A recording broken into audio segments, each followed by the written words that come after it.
Citoyens, citoyennes, bonjour. Nous sommes aujourd'hui le mardi 7 mai 2024 et nous sommes très heureux d'être en votre compagnie. Les sujets sont nombreux aujourd'hui. Nous vous prions de mettre les cœurs pour ceux qui nous suivent et de partager parce que quand nous sommes lancés, nous n'avons pas le temps de vous le rappeler et cela joue sur le son. Voilà. On va commencer avec un sujet d'actualité, notamment l'arrestation du lieutenant Bawa qui a ému la toile depuis hier, voilà, depuis même avant-hier. De quoi s'agit-il? Le lieutenant Bawa est un officier de la marine qui a été arrêté lors de la crise post-électorale, qui a été emprisonné et jugé. Et il se trouve que le 26 avril 2024, il a été libéré le vendredi 26 avril 2024. À notre grande surprise, le dimanche 5 mai 2024, donc environ une semaine après, il est assiégé à son domicile avec des personnes, des corps habillés qui disent être venus sur ordre du ministre de la Défense. En tout cas, c'est ce que les témoignages disent. Il y a un témoignage de sa femme sur les réseaux. Elle a aussi participé à un direct avec la guêpe où elle a expliqué ce qui s'est passé. Et il paraîtrait que quand ils sont arrivés, elle a demandé s'ils ont un mandat d'arrêt et ce qu'on leur a répondu, c'était que c'était le ministre de la Défense qui les aurait envoyés. En tout cas, ce que nous voulons dire par rapport à ça, c'est nous inquiéter, vraiment nous inquiéter de ce qui est en train de se passer dans notre pays. Parce que j'ai toujours coutume de dire que nous ne sommes pas dans un état de droit. Et les faits me donnent toujours raison. Quel que soit ce que le lieutenant a fait, il y a des procédures pour arrêter quelqu'un. Quelqu'un qui a passé 13 ans en prison, qui est sorti une semaine après. On ne vient pas lui donner une convocation pour suivre la procédure normale. On ne vient pas l'arrêter non plus avec un mandat d'arrêt. On vient comme si on était venu prendre un bandit, on traumatise sa famille, on brutalise tout le monde et on l'emporte vers une destination inconnue. C'est très grave. Et c'est tout ça là qui prouve que nous ne sommes pas dans un état de droit. Pourquoi est-ce qu'on n'a pas respecté la procédure? Où est-ce qu'ils ont envoyé ce lieutenant? Et si on était dans un état normal, avec tout ce qui s'est dit sur la toile, le procureur de la République serait sorti pour donner des explications sur cette situation. Ça n'a pas été le cas jusqu'aujourd'hui. Donc vraiment, il y a lieu de s'inquiéter sur la sécurité de tous les citoyens dans ce pays. Parce que quel que soit ce qu'il a fait, ce n'est pas comme ça que les choses devraient se passer. Ce n'est pas comme ça que les choses devraient se passer.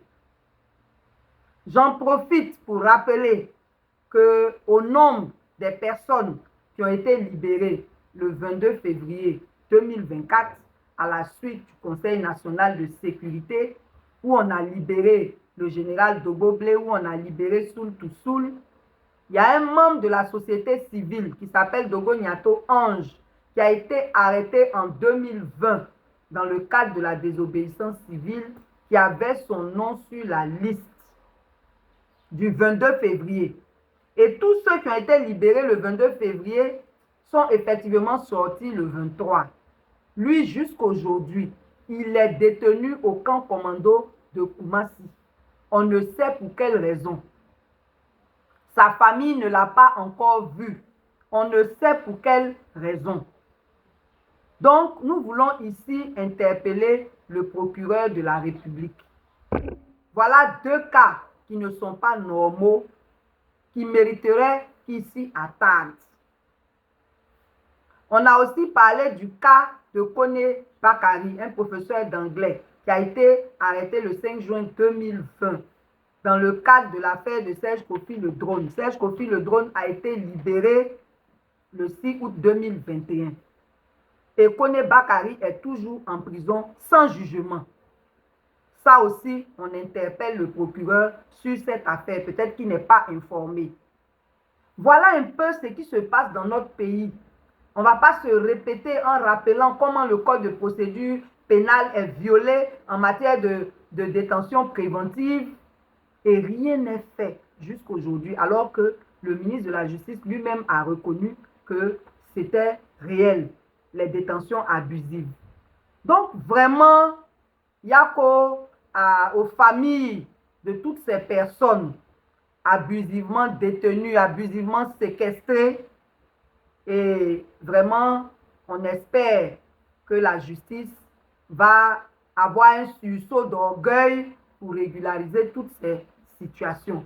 Donc, nous allons vous tenir informés au fur et à mesure sur les cas que nous venons d'évoquer. Yako à Madame Bawa, on veut encourager toutes les organisations des droits de l'homme à prendre des dispositions pour sa protection, parce que de la même manière qu'on a enlevé son mari, puisqu'elle est venue parler, on ne sait pas si elle aussi, elle peut disparaître. Voilà. Donc, on va poursuivre. On va poursuivre en parlant de la CEI, des élections, de la CNI. Il y a une rumeur qui a couru que du 15 juillet au 14 septembre prochain, ce serait la révision de la liste électorale. Moi-même, ça m'a étonné parce que jusqu'à présent, on n'a jamais eu plus d'un mois. En général, ils donnent 2 semaines. Après, quand on bavade jusqu'à ils renouvellent. Donc, on aille comme ça de juillet à septembre. Vraiment, ça m'a étonné. Et j'en étais même ravie. Malheureusement, il paraît que c'est encore une fausse rumeur. En tout cas, ça n'a pas encore été confirmé par la CEI. J'ai appelé quelqu'un de là-bas qui m'a dit que ce n'est pas vrai. On en profite pour dire qu'on attend. On attend vraiment le calendrier électoral. Il paraîtrait qu'il y a un atelier qui va être organisé et que c'est après cet atelier-là qu'on va nous donner les différentes dates. On espère qu'à cet atelier, l'opposition sera aussi invitée pour donner son avis sur toutes les décisions qui vont être prises. Vu le contexte dans lequel on est, il y a des décisions qui devraient être consensuelles. Voilà. Donc, on veut insister aussi sur la CNI. Quand on dit de manifester pour les problèmes, c'est vous seuls qui avez peur. Pourtant, c'est vous qui vous plaignez. Or, si vous ne voulez pas manifester, au moins inscrivez-vous sur les listes électorales. Apprêtez-vous pour la prochaine révision de la liste électorale. Parce qu'en principe, c'est par le vote qu'on change les choses. Mais quand vous bavardez, vous n'êtes pas inscrit, vos parents ne sont pas inscrits, vos frères ne sont pas inscrits, toutes vos connaissances ne sont pas inscrites. Au moment de décider, vous n'êtes pas là. Ceux qui restent chez eux parce qu'ils disent que le processus est biaisé là, chacun doit assumer sa part de responsabilité. Vous, inscrivez-vous pour aller exprimer votre volonté. Maintenant, ceux qui sont candidats là, eux, ils vont s'occuper de travailler à la transparence. Je ne sais pas si vous voyez. Chacun a son niveau de responsabilité. Donc, vraiment, on veut encourager tout le monde. Les nouveaux majeurs, ceux qui sont adultes et qui n'ont pas encore leur carte d'identité, faites tout pour avoir votre carte d'identité afin de pouvoir aller vous inscrire sur les listes électorales. Maintenant, par rapport à la carte d'identité, je reviens encore. Et ça là, on va en parler tous les jours jusqu'à ce qu'on soit en octobre 2025. Parce que si les gens n'ont pas leur carte, comment ils font pour aller s'inscrire sur la liste électorale? Comment certaines personnes peuvent avoir leur carte d'identité en 10 jours, en 15 jours, et puis certains doivent attendre 3 ans à s'inscrire, se réinscrire, sans jamais obtenir leur carte. Donc là, on va continuer d'interpeller l'ONESI jusqu'à ce que la situation rentre dans l'ordre. Donnez les cartes d'identité des gens. S'il y a un problème qui fait que la carte ne peut pas être faite, il faut que la personne soit informée de cette raison. C'est vraiment important. Parce que finalement, il y en a qui pensent qu'on est en train de les discriminer. Je ne veux pas entrer dans ce débat-là, mais il y a certains, quand ils expliquent ce qui leur arrive là, ça fait penser à ça. C'est une pièce qui est vraiment à qui chacun a droit. Si la personne remplit les conditions, il n'y a pas de raison qu'elle ne puisse pas avoir sa carte. Et je crois savoir que l'ONESI a des unités mobiles. Il est temps, dès maintenant, de chercher à faire un programme pour aller dans les villages, pour aller partout où les gens ne peuvent pas se déplacer facilement pour pouvoir faire les cartes d'identité. Parce qu'il y a des contrées aussi qui n'ont pas de route pour aller à la sous-préfecture, pour aller dans les coins et c'est difficile. Donc, il faut qu'on aille à eux. Donc, vraiment, on veut insister. Si vous voulez le changement, vous devez vous assurer que vous êtes au moins électeur. C'est très important. Les déguerpissements, on en avait déjà parlé. On va revenir dessus. Parce que vraiment, on ne peut pas comprendre comment est-ce qu'un État peut mettre des citoyens dans une situation aussi désastreuse que celle des déguerpis. Des personnes qui n'ont pas demandé à partir, qu'on ne prévient pas, on vient, on les chasse, on interrompt la scolarité de leurs enfants, eux-mêmes là, on les met dans l'insécurité totale. Et ça là, ce n'est pas le rôle de l'État. On a cru qu'après le Conseil des ministres du 13 mars, les choses se passeraient mieux. Malheureusement, il n'en est rien. La fameuse cellule de la primature qu'on a annoncée n'est pas encore mise sur pied, ce qui n'est pas normal. Et le district continue dans sa forfaiture, le district continue dans sa méchanceté, le district continue à détruire des familles. Et le ministère de la Solidarité ne dit rien. Le ministère de l'Éducation nationale ne dit rien. La primature elle-même ne dit rien. Ça veut dire que vous êtes tous comptables de ce que le district est en train de faire et ce n'est pas normal. La deuxième chose, c'est que les mesures qui ont été prises le 13 mars en faveur des déguerpis ne sont pas adaptées aux préjudices subis ni aux besoins des déguerpis. Donc, la coalition que nous avons mise sur pied demande une révision de ces mesures. Vous ne pouvez pas mettre quelqu'un dehors en cassant sa maison, en détruisant ses effets personnels et puis vous allez lui donner 250 000. Ça veut dire quoi? Et même encore ces 250 000 qui devaient être donnés à tous ceux qui ont été déguerpis, on annonce que c'est seulement pour les locataires. Finalement, on exclut les locataires, on en donne seulement aux propriétaires dans certaines zones et dans d'autres zones, les listes sont frauduleuses. Les vraies victimes ne sont pas sur les listes. On ne fait pas les listes en collaboration avec les déguerpis. Comment vous pouvez faire ça? Vous n'avez pas fait de recensement avant de casser les gens. La moindre des choses, c'est de faire les listes en conformité avec les déguerpis eux-mêmes.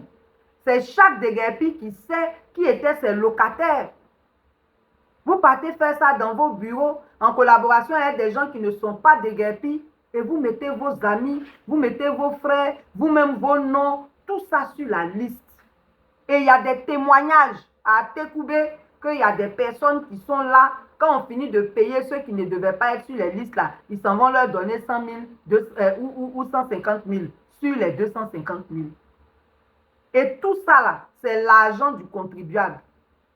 Et c'est l'État lui-même qui est coupable de cette arnaque, de ces vols.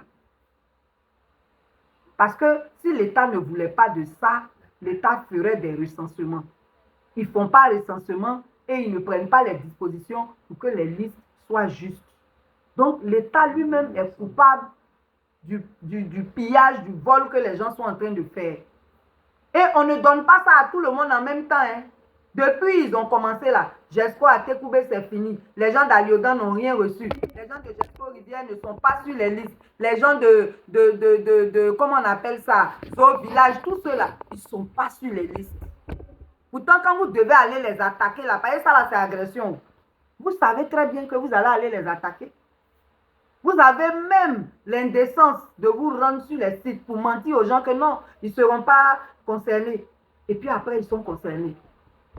Parfois même le même jour, vous partez les agresser. En tout cas, il y a un problème. Il y a un problème. Il y a un problème. Et l'État est responsable de tout ça.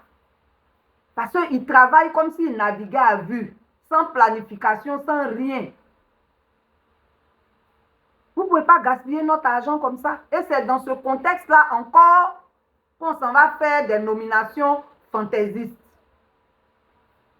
C'est dans ce contexte-là. On se lève, on s'en va nommer des ministres d'État. On ne sait même pas c'est pour faire quoi. C'est quel conseil le président Ouattara n'a jamais entendu que vous allez venir ajouter. Tout ça là, avec notre argent. Pendant qu'on est en train de parler de cherté de la vie. Et tout ça, c'est nous qui sommes coupables de ça. Hein. Parce que ça n'a pas commencé aujourd'hui. Mais c'est parce qu'ils voient qu'en face, il n'y a rien là. Ils continuent. On a des préfets de région. On a des présidents de conseil régional. Et puis, on s'en va encore ajouter des ministres-gouverneurs. Il y avait le gouverneur du district d'Abidjan, de Yamoussoukro. Ils ont ajouté 12. Ça fait 14 ministres-gouverneurs. Actuellement, on a plus d'une cinquantaine de personnes qui ont rang de ministre. Mais vous êtes assis dans vos salons, vous êtes assis dans vos maquis, vous êtes assis dans vos bureaux comme de gros lâches. Vous parlez, vous parlez, vous parlez. Quand on dit non, venez manifester, vous ne voulez pas. Or, ces manifestations-là seulement, eux, ils comprennent. Les bavardages on fait là, ce n'est pas leur problème. Sénat est budgétivore, ministre-gouverneur budgétivore. On vient ajouter encore d'autres. Et puis maintenant, voilà, CEI qui s'ajoute. CIE plutôt. Ne lâchons pas la proie pour poursuivre l'ombre. Ce n'est pas la faute de la CIE. Ce n'est pas la faute de la CIE. N'allez même pas vous en prendre à une agence quelconque de la CIE. C'est le gouvernement qui décide. Et c'est le gouvernement qui a décidé de l'augmentation du prix du kilowattheure.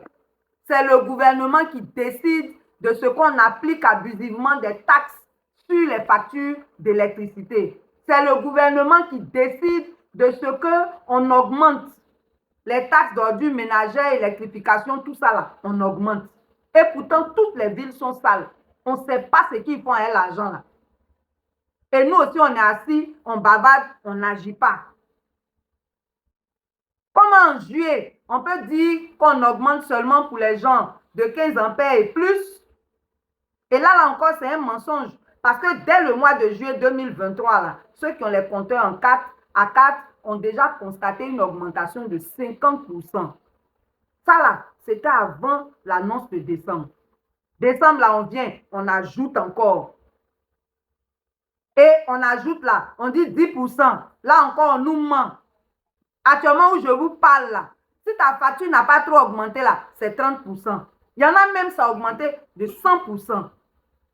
Et puis on est là, on regarde. On est là, on regarde. Il n'y a pas de conscience citoyenne, il n'y a pas de solidarité. Vous voulez vous asseoir dans vos salons et puis les gens n'ont qu'à aller marcher pour vous. Mais nous tous, on a subi, peut-être le jour où on nous donne facture du sang qui circule dans nos veines ou bien de la respiration là. Peut-être que c'est là que certains vont prendre conscience. Ce qui est sur nous là, on fait notre part. Notre part là, c'est de parler et de dire à l'État que ce n'est pas à lui de mentir. De dire à l'État que ce n'est pas à lui de tromper les citoyens. De dire à l'État que ce n'est pas à lui de détruire la vie des citoyens. Ça, c'est notre rôle. C'est aussi notre rôle de parfois ordonner des manifestations quand c'est nécessaire. Mais ça, on le fait quand on sent que vous-même là, vous êtes prêts. D'ici peu de temps, nous, à notre niveau, on va tenir une réunion par rapport à tout ça. On va voir ce qu'il faut faire et puis on va vous informer. Mais il serait bien que chacun se prépare à prendre ses responsabilités. Parce qu'aujourd'hui, on te dit 10%, tu dis rien. On ment, on ajoute 50%, tu dis rien. On fait encore, on annonce officiellement 10 autres pourcents, ça devait faire 20%. Finalement, tu te retrouves à payer 100%, tu dis rien. Après, ça va devenir 150%, 200%. Parce qu'ils se disent que bon, il n'y a rien. Voilà. Donc, il faut vraiment que vous vous ressaisissiez.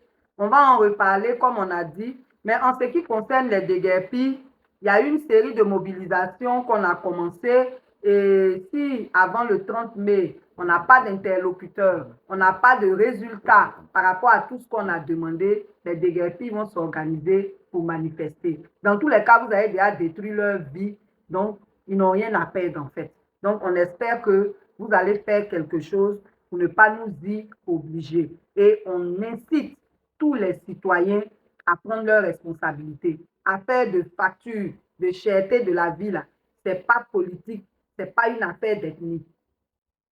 C'est socio-économique et ça nous touche, nous tous. Personne n'a son marché à part. Et on vient ajouter à cette cherté de la vie, affaire de vidéo-verbalisation, là. C'est devenu maintenant droit de circuler. Ils n'ont qu'à nous le dire ouvertement. On dit, bon, maintenant, là, pour pratiquer les routes en Côte d'Ivoire, voilà le montant qu'on paye. Ce n'est pas la peine de venir mentir sur vidéo-verbalisation. Parce que le système, là, il ment. On vous dit ça toujours. Ça ne rentre pas. Nous, on va répéter. Le système, là, il ment. Tu ne peux pas être couché à la maison, ton véhicule est garé, et puis on t'envoie un message pour te dire que tu as commis une infraction. Et puis, tu n'as pas de recours. Donc, c'est une autre forme de vol de l'État sur les citoyens. Ça vient, tout ça là, ça vient s'ajouter à la cherté de la vie. Tous ceux qui ont des voitures là, c'est ce qu'on leur fait subir. Et ça aussi, c'est pas normal. C'est pas normal. Et comme vous ne dites rien là, ça continue. Hein. Chaque semaine, on trouve quelque chose pour nous arracher quelque chose. En tout cas, il faut qu'on se ressaisisse. Il faut qu'on se ressaisisse. Permis des motos à la préfecture de police. Normalement, pour avoir la carte grise et la plaque d'immatriculation pour les motos, on va à la préfecture de police et on paye 28 100 francs. Mais les usagers de là-bas, là, ils disent, quand tu arrives là, tout ça là, ça ne va pas dans les caisses de l'État. Hein. On dit quand tu arrives là, tu payes 2000, on dit c'est pour sticker. Sticker là, on ne voit pas ça. Tu payes 2000. Après que tu aies payé 2000, tu payes 2000 encore pour avoir bonne place. Et puis quand on finit de t'enregistrer là, tu payes 1000 francs. Ça fait 5000 francs par personne qui vient. Et on fait exprès, on ralentit le service. Donc si toi tu es pressé, tu vas rentrer dans ça et puis tu vas partir. Donc c'est ce qui se passe. Le racket là, ça contribue à la cherté de la vie. Ça contribue grandement. Et ce n'est pas quelqu'un qui fait racket, c'est les forces de l'ordre elles-mêmes. Un citoyen lambda, là, il ne peut pas aller s'arrêter sur une route pour racketter quelqu'un. Ceux qui doivent appliquer la loi, là, c'est eux-mêmes qui viennent voler les citoyens. Je le disais il n'y a pas longtemps, sous le président Guéhi Robert, on a eu la preuve que le racket peut s'arrêter. Donc, quand ça continue là, ça veut dire qu'il y a une complicité des autorités, des forces de l'ordre elles-mêmes. C'est ce que ça veut dire. Parce que si on veut vraiment que ça s'arrête là, ça va s'arrêter. Et même, il y a des forces de l'ordre qui se sont plaints à nous parce qu'on leur donne des objectifs de raquettes. C'est-à-dire, quand tu sors le matin, là, on dit quand tu reviens, il faut venir à telle somme. Mais si tu as une somme à atteindre, tu vas venir fatiguer les citoyens. Et comme beaucoup ne connaissent pas leurs droits, il y a beaucoup d'abus qui se font sur les pauvres citoyens. C'est à cause de tout ça, là, on dit, on a fait une campagne pour aller parler aux gens. Leur dire ce qui est normal, ce qui n'est pas normal. C'est important. Les gens ne savent pas et c'est dangereux. Voilà. À l'hôpital général de Soubré, on dit on ne paye pas le personnel d'hygiène au SMIC, qui sont 32. Ceux qui sont payés par les ressources propres de l'hôpital, on ne les paye pas au SMIC. Et quand ils se plaignent, on les menace de renvoi, on les intimide. En tout cas, on veut leur dire Yako et interpeller les responsables de l'hôpital général de Soubré. La loi, là, c'est la loi. Le SMIC, là, c'est 75 000. Il faut payer les gens. Donc, on veut interpeller le ministre de la Santé parce que ça, là, ce n'est pas à l'hôpital général de Soubré seulement, c'est un peu partout. L'État doit donner l'exemple. Voilà, il faut payer les gens. 75 000 là même, ça ne peut rien faire. C'est ça, là, encore, on va lutter pour avoir. Les recrutements dérogatoires au niveau de la fonction publique, il y a des recrutements qui sont faits pour certaines catégories de personnes. Et il paraît que ces places-là sont vendues, notamment les handicapés. Donc, on a reçu une plainte d'une association de sourds pour dire que les places qui leur sont dévolues là, les gens vendent ça. Ça veut dire que dans ce pays-là, il n'y a même pas un secteur où on dit il n'y a pas de problème. On vend tout. Ce qu'on doit vendre, ce qu'on ne doit pas vendre, on vend tout. Sans aucune éthique, on vend tout. Donc, il y a qu'à ces personnes handicapées qui sont vraiment dépourvues de leurs droits. Donc, on va parler maintenant des VTC. Aujourd'hui, on ne va pas durer parce que je vais vous expliquer tout à l'heure. On a créé une nouvelle rubrique là. On va commencer à travailler dessus. Voilà. Les VTC, la dernière fois, je vous avais déjà planté le décor, expliqué le contexte pour dire que tout compte fait, c'est vrai que les paiements ne sont pas réguliers, mais il est mieux d'avoir un promoteur qui est encore là, qui fait des efforts pour payer, que d'avoir un promoteur qui a disparu. Et KDS avait promis que le vendredi 3 mai dernier, il y aurait des paiements. Malheureusement, ça n'a pas eu lieu. Nous ne savons pas encore pourquoi. Mais comme c'est tous les vendredis qui étaient ciblés, nous espérons que ça va être rattrapé vendredi prochain. On vous reviendra dessus. En tout cas, il y a pour à tous les souscripteurs et continuez de vous inscrire auprès de M. Gonto au 07 48 2 fois 59 67. On fera de notre mieux pour vous aider à entrer dans vos fonds. Voilà, bon courage à tous. ACD. Je vous avais annoncé qu'on allait parler de l'ACD il y a 2 semaines. Il a été présenté aux députés une modification du code de l'urbanisme. En ce qui concerne l'ACD, le problème c'est que il y a des personnes, plusieurs personnes qui avaient un ACD sur une même parcelle et ça faisait beaucoup de contestations. Donc les gens veulent sécuriser l'ACD et pour cela, ils ont décidé qu'ils allaient désormais faire beaucoup plus de publicité sur le lotissement. La procédure de lotissement même a été révisée et corsée aussi, mais ils allaient aussi beaucoup communiquer sur tous ceux qui ont obtenu les ACD dans les journaux de grande annonce comme les JO. Donc, ce qui a été décidé, c'est que quand un ACD a été attribué à quelqu'un, les gens ont 4 mois pour le contester, s'il y a des raisons valables pour le faire. Voilà ce qui a été décidé. Quand un lotissement aussi est approuvé, vous avez 4 mois pour contester ce lotissement si vous avez les éléments de preuve avec vous. Et cette contestation-là, la preuve doit être établie par un juge. La preuve doit être, la contestation doit être prononcée par un juge. Voilà un peu. Maintenant, 4 mois, c'est clair que moi, en tout cas, à mon avis, ce n'est pas suffisant, mais c'est ce qui a été décidé. 4 mois. Donc, ce qu'on va conseiller aux gens, c'est vraiment de prendre leurs dispositions pour suivre ce qui se passe dans leur zone. La publicité se fera dans le journal officiel, ça se fera aussi dans les sous-préfectures et les collectivités territoriales. Donc, il serait bien que les familles qui sont propriétaires terriennes là aient des personnes qui les responsabilisent pour vérifier toutes ces choses, de sorte que s'il y a une parcelle qui concerne leur patrimoine, ils puissent réagir rapidement. C'est très important. Maintenant, les personnes qui ont obtenu des ACD sur des parcelles ou des lotissements qui ont été, des lotissements plutôt qui ont été annulés, ces personnes-là n'ont pas à s'inquiéter. Leur ACD est toujours valable et le nouveau lotissement va tenir compte de eux, leur lot. En tout cas, c'est ce qui a été décidé. Si dans la pratique, il y a des biais, informez-nous pour qu'on puisse communiquer dessus et puis nous informer auprès du ministère de la Construction sur ce qui se passe. Parce que Dieu merci, c'est encore l'un des rares ministères qui répond aux courriers, qui répond aux préoccupations. Voilà. Donc, bon courage et puis soyez vraiment vigilants. Voilà. On va terminer avec les annonces de ACI. On organise une formation importante le 18 mai.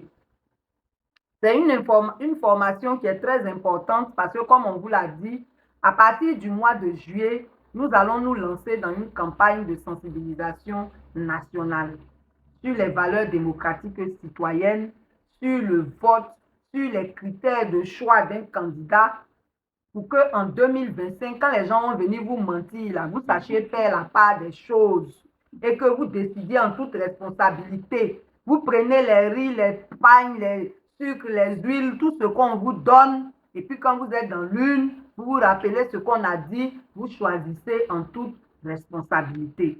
Parce que le vote, là, c'est une responsabilité. Chacun confie sa vie et le pays à quelqu'un. Maintenant, quand après la personne vient casser ta maison sans rien te donner là, tu regrettes. Mais c'est parce que tu n'avais pas bien réfléchi avant de choisir.